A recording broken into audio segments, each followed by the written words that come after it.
अखंड अशा भारत देशामध्ये दुर्गा देवीचा दुर्गा उत्सव अतिशय थाटामाटात जल्लोषात आणि हर्ष उल्हासात साजरा केला जातो. मित्रांनो, दुष्ट राक्षसांचा संहार करण्यासाठी दुर्गा देवीनं 9 रूप धारण केले आणि ही 9 रूप धारण करून प्रत्येक दिवशी दुष्ट अशा समाजाला त्रास देणाऱ्या, समाजाची हानी करणाऱ्या राक्षसाचा देवीनी वेगवेगळा अवतार घेऊन संहार केला, त्या राक्षसांना नष्ट केलं. म्हणून आपण या अतिशय अविस्मरणीय अशा क्षणाची आठवण म्हणून आपली भारतीय संस्कृती काय करते, दरवर्षी नवरात्रामध्ये या दुर्गा देवीचा आपण उत्सव साजरा करतो अतिशय भक्तिभावाने. यामध्ये काल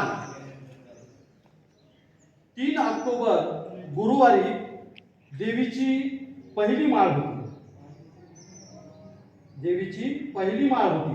आणि त्या माळेचा रंग होता पिवळा. कोणता रंग होता? पिवळा रंग होता. आणि या पहिल्या दिवशी शैलपुत्री देवीची पूजा केली जाते. आणि कालचा नैवेद्य काय होता? गाईचं शुद्ध तूप.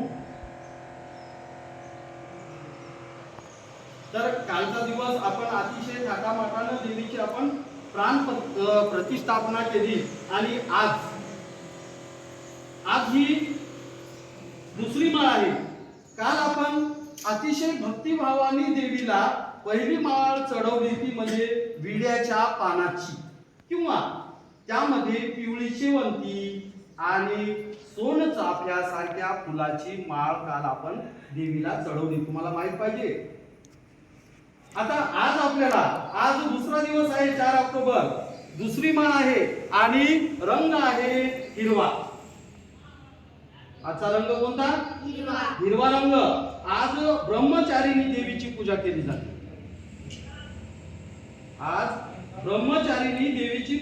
जाते. आणि आज देवीला फक्त साखरेचा नैवेद्य दिला जातो.